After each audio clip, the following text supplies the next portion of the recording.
Hare Krishna. Welcome to Weekend Wisdom series on Bhagavad Gita. We are continuing our discussion on chapter 11, the universal form. In the last session, we had covered up to text 34, and there we had discussed the four different questions related to the display of the universal form by Krishna to Arjuna. So, one of the questions that we dealt with was what was the reaction of Arjuna when he saw the universal form of Lord Krishna. So Arjuna was offering obeisances to Lord Krishna from all the different directions. He was little surprised, astonished, and he was bewildered when he saw that form of the Lord. Now we are moving to text 41 and 42, and there also we are discussing on the same thing. What was the reaction of Arjuna when he saw the universal form of the Lord? So Arjuna remembered his friendly relationship with Krishna when he saw that universal form of the Lord. And he started asking for forgiveness. Because being a friend of Krishna, Arjuna had played a very different role. He had a very different level of relationship, and that relationship was quite informal in nature. He was eating together with Krishna, he was playing with Krishna as a friend. We know that even in this world there are two kinds of relationship. One is the formal relationship and the other is the informal relationship. In office, usually we have formal relationship. At home, the relationship with our family members is entirely different. There, the relationship is informal. So, Arjuna had experienced both the relationships. He had experienced the formal relationship with Krishna. He also had an experience of the informal relationship with Krishna. So, he was asking for forgiveness from the Lord. He wanted Lord to pardon him. It's like when there is a father and father tolerates the impudence of his son. So if his son is doing some mistakes, father is tolerating it. Like there is a relationship between husband and wife. There is too much of familiarity within that relationship. So in a way, both husband and wife tolerates each other. Even that familiarity they tolerate. But that tolerance is because of the love that they have for each other. So it's natural. And here we see that Arjuna is asking for forgiveness. Now let us look at text 45. So now Arjuna was slightly disturbed out of fear. And he basically requested Krishna to display him first the four-handed Narayana form and then to come back to his original form as two-handed original Supreme Personality of Godhead, Lord Krishna. So he was not really inclined to see that universal form much. So someone may ask that why Arjuna was not really inclined to see that universal form of the Lord. So one reason is that universal form is material by nature. And whatever is material, it is temporary. So in this material world, everything that we see, ultimately, everything is temporary. Be it is about the relationships of this world or the objects that we see within this world. Everything is temporary. Arjuna had requested Krishna to show him that two-handed form, the original form of Lord Krishna. Now in text 47, Lord Krishna said to Arjuna that happily I have displayed you the universal form as you had desired. So since it was a desire of Arjuna, and Krishna simply fulfilled the desire of Arjuna. Because Arjuna is a pure devotee of the Lord. And Krishna always fulfills the desires of his pure devotees. And then Krishna said to Arjuna that the display of that universal form is due to the internal potency of the Lord. So we know that Lord has different energies, and one of the energy of the Lord is basically this internal potency. And then Krishna further said to Arjuna that I have never shown this form to anyone in the past. This is the first time, Arjuna, that you are witnessing this universal form of mine. No one else has seen this form before. And then Krishna said to Arjuna that, okay, if now you want to see my two-handed form, four-handed form, whatever you desire, I am happy to fulfill your desires. So in text 51, Arjuna is again continuing. He is seeing the two-handed form of Lord Krishna, and he is using a very specific word there, Manusham Rupam. And then he's again glorifying the Lord. He's telling that this two-handed form of yours is very beautiful, and now I'm composed in my mind. So I'm no more fearful, I'm no more disturbed, because you have restored your original form, and because of you restoring that original form of yours, now I also have restored to my original nature. I am no more bewildered, I am no more astonished or confused. I am no more in that typical mood of fear that I had before. So Manusham Rupam. We know that Krishna was, although looking like an ordinary human being with two-handed form, but in reality, Krishna is always a supreme personality of Godhead. And that's what he proved there to Arjuna for the benefit of all of us. That although Krishna appears like an ordinary human being, but in reality, he is not just an ordinary human being. So he can appear in any form as he desires, but he still remains the supreme personality of Godhead always. And that was basically well proved in this chapter, the universal form.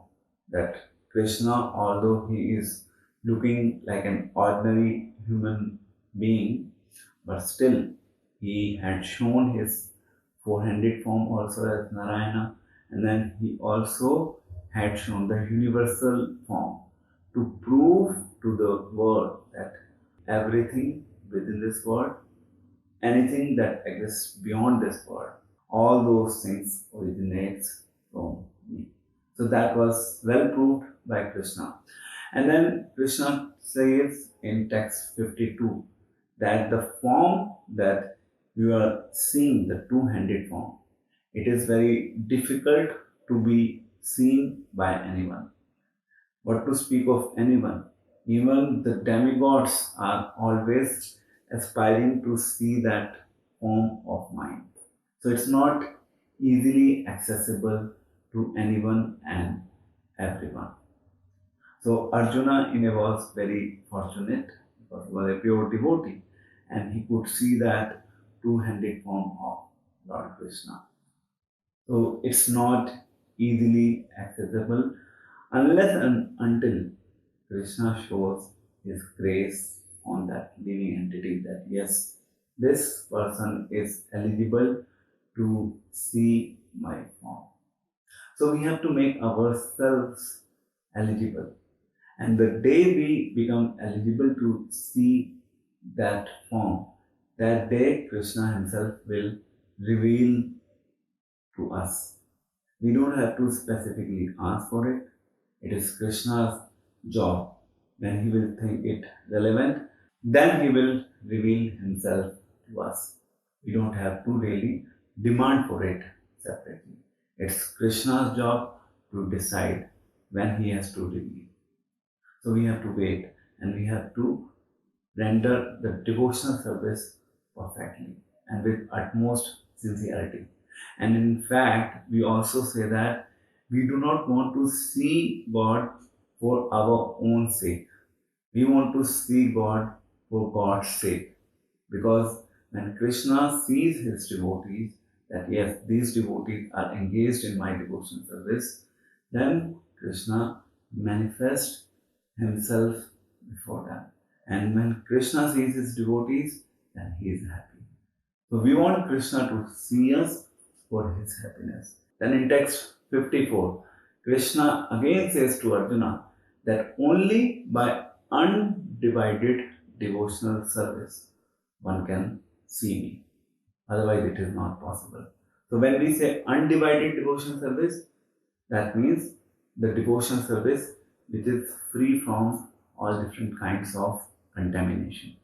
There, Lord Krishna is glorifying the pure nature of the devotional service. If you look at Bhagavad Gita, in Bhagavad Gita also there are different divisions. Like there is a discussion on Karma Yoga, there is a discussion on Jnana Yoga, there is a discussion on Bhakti Yoga. But ultimately, Krishna is interested in Bhakti Yoga. And all the different yogas that we perform, these yogas are ultimately meant to support Bhakti Yoga. Because initially, we may not be trained enough, we may not be qualified enough to directly perform Bhakti Yoga. That is why we have to gradually move from one level to the next level, and we have to understand this very fact that ultimately it is devotional service that's going to please Krishna, that's going to, attract Krishna. Because at the end of the day, we have to cultivate our attachment for Krishna. If our attachment is not cultivated for Krishna, even if Krishna personally comes before us, we will not be able to recognize Krishna. Or even if we recognize, oh, this is Krishna, then from the next day onwards, we'll start doing our routine activities. Because right now we are attached to this material world. We are not really attached to Krishna. So the sincere performance of the devotional service in our lives will help us to become attached to Krishna. The more we get attached to Krishna, the more we become detached from this material world.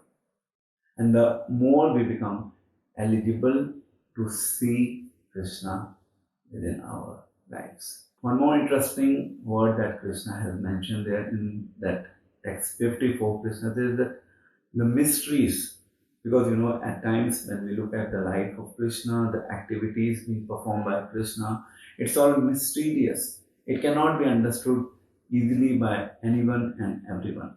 He performed all the different activities, be it when he was child, be it when he was in the young age. His actions were extraordinary. And to understand and to appreciate those actions, one need to cultivate devotional service.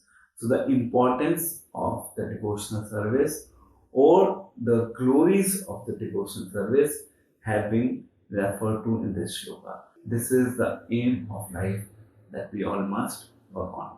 And the same thing that Krishna is talking again in text 55. We are now at the concluding text of today's discussion, the text 55, and this text is basically the essence of the entire Bhagavad Gita. So it talks about the 4 key principles that we must follow in our life if we really want to go back home, back to Godhead. So let's quickly recite that shloka together. Mat karma kran mat parmo bhad bhakta sanga varjita nirvarha sarva bhuteshu yasamam eti pandava. Translation: My dear Arjuna, he who engages in my pure devotional service, free from contaminations of fruitive activity and mental speculation, he who works for me, who makes me the supreme goal of his life, and who is friendly to every living being, he certainly comes to me. So in this text, Krishna is talking about the 4 key aspects if we truly want to go back to God. So first is that he is telling that one who engages in the pure devotional service. Now, okay, we understand that we have to perform bhakti. Now, what is this pure devotional service? So there Krishna mentioned two things. One is pure devotional service is the devotional service that's free from all the contamination. Contamination of like the fruitive activities. When we go to the temple to worship God, to perform some devotional service, we do have some expectations at times. We want, okay, I should become successful in my business, I should get promoted in my job, in my career, or I should basically pass my exams with good grades, or I should get married to a good person in my life. So these are the different aspirations that we all have in our life. And at times we perform devotional service with this attitude. And the second thing that Krishna is telling that ultimately the devotional service should be free from the mental speculation. So when we say mental speculation, we know that at times people just perform some kind of worship in their lives. They do not want to refer Bhagavad Gita. They just think that okay, we just try to use our mind to understand God. We just cannot use our mind to understand God. We have to take the right knowledge from the right source. If we do not take the right knowledge from the right source, then we will have serious repercussions of it. And we will not be able to enter into the zone of the pure devotional service. And ultimately, the expectation of Krishna is that we have to get into that zone of pure devotional service. Initially, we may have some material desires when we are performing devotional service. We may try to use, our own speculated ideas in understanding God, but ultimately, we have to come to the platform of pure devotional service. So it is mentioned in Bhakti Rasamrita Sindhu by Rupa Goswami. Anyabhilashita shunya jnana karma anavritam anupulenu krishnanu shilanam bhaktir uchyate. So the pure devotion, anyabhilashita shunya. So all kinds of desires, the material desires should be free from the devotion. Jnana karma anavritam. It should be free from jnana, it should be free from karma. Anukulenu krishnanu shilanam bhaktir uchyate. So anything that is anukul, that gives satisfaction to Lord Krishna, that should be taken up. And that is basically bhaktir uchyate. That's a pure devotional service, the topmost devotional service. So this is one expectation of Krishna here in this sloka, that he wants us to perform pure devotional service ultimately. If we do not have this standard of pure devotional service right now, no problem. Let's keep on practicing the devotional service with utmost sincerity. And sooner or later, the time will come in our life when we will be able to perform the devotional service free from all the different contaminations. And second thing that Krishna mentions here is that work for me. So when we say work for me, we know that 24 hours we cannot render devotional service. We cannot chant the holy names of Krishna. We cannot hear about Krishna. We are not so much capable, we are not so much advanced in our life. So what we can do? We can take up the different initiatives in our life, so that those initiatives can help us to gradually cultivate our relationship with the Lord. So the different initiatives could be in the form of rendering different kind of actions for the Lord. So one of the action could be, for example, if someone is in the job or if someone is having a business, then one should try to give certain portion of the money that they earn in the service of God.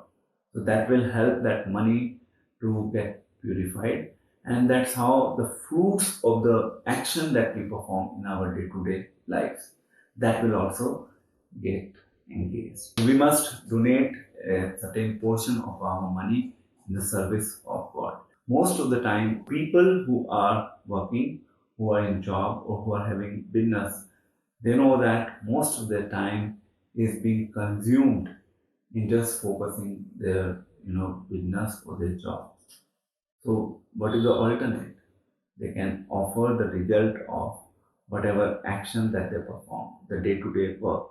Or the other work could be that if you do not have money to give to Krishna, you can clean the temple of the Lord. You can make flowers for the Lord. You can cook for the Lord. At least you cook everything at your home on a daily basis. So you simply offer that food to the Lord and take that food in the form of remnants or prasadam. So we have to ultimately cultivate that mood that yes, I want to work for Krishna. And that will basically purify our practice of the devotional service. So this is the second expectation of Lord Krishna. Then the third expectation that Lord Krishna is mentioning here is the supreme goal of life. So God should be the supreme goal of life of every one of us. Now there is a permanent goal of life or the eternal goal of life. And then there are different temporary goals of life which keeps on changing with the passage of time. As we progress onto the different juncture of our life, then those temporary goals changes. So whatever different goals that we set in our life, no matter, the supreme goal should always remain intact. And what is the supreme goal? Prema Pumartho Mahan. Ultimately, we all have to love Krishna. And to love Krishna, we basically have to set our goals, the temporary goals also, in a manner that it is not in contradiction with the supreme goal of life. So basically, the temporary goals should be in alignment with the supreme goal of our life. And the last point that Krishna mentioned here is the friendly to all living beings. So here a few interesting notes that we must remember when we are dealing with people in this world. So first is that ultimately Krishna is sitting in their heart as well as Krishna is sitting in our heart. So they are also part and parcel of Krishna. We are also part and parcel of Krishna. So we do have some relationship on a higher platform. So it's like we say that universal brotherhood relationship. But for that, we need to understand that Krishna is the center head of all those relationships. So we should not be envious of people with whom we deal with on a day-to-day basis. And then we should also understand that the people who are around us, they are not meant for our enjoyment. We are not meant to exploit those people. Ultimately, all those people are meant for the enjoyment of Krishna. Another understanding of friendly to all living beings means we think for their welfare. We act as their well-wisher. We have to act in a manner that they get benefited from our action. So for that, we need to have that friendly attitude, not with just the friends to whom we know. We need to have that friendly attitude with everyone. So whether we know someone or not, we need to have that friendly attitude. And finally, Krishna says that one who do all these four things, surely he is going to come to me. So with this note, we are concluding our discussion on chapter 11, the universal form. So in the first session, we had discussed different questions like why did Arjuna wanted to see the universal form, how Arjuna could see that universal form. Then we discussed that, what was the immediate reaction of Arjuna when he saw that form. And the last thing that we had discussed, that what all Arjuna saw within that form. And today also we continued on the line of what was the reaction of Arjuna when he saw that universal form. So he requested Krishna to restore his original form, first as four-handed Narayana form and then as two-handed form of Lord Krishna. So that was basically a specific request being made by Arjuna to Krishna out of fear, because he wanted to have that natural reciprocation with the Lord that he was experiencing earlier. So we discussed that Krishna is always ready to fulfill the desires of his devotees, and then Krishna basically fulfilled Arjuna's desire as well. And then he assumed first four-handed form, then two-handed form as the Supreme Personality of Godhead, Lord Krishna. Then Krishna says to Arjuna that it is very difficult to see this form. Only through the pure devotional service one can actually be eligible to see this form of mind that you are seeing. And in the last, in text 55, we discuss the four principles through which we are sure to go back to Krishna. So with this note, I thank all the participants for watching this Weekend Wisdom series, and we'll continue to have our discussion from the next weekend onwards. Until then, Hare Krishna, Krishna Krishna, Hare Hare, Hare Ram, Ram Ram, Hare Hare. Jagat Guru शिला प्रभुपाद की जय, श्रीमद् भगवद गीता की जय।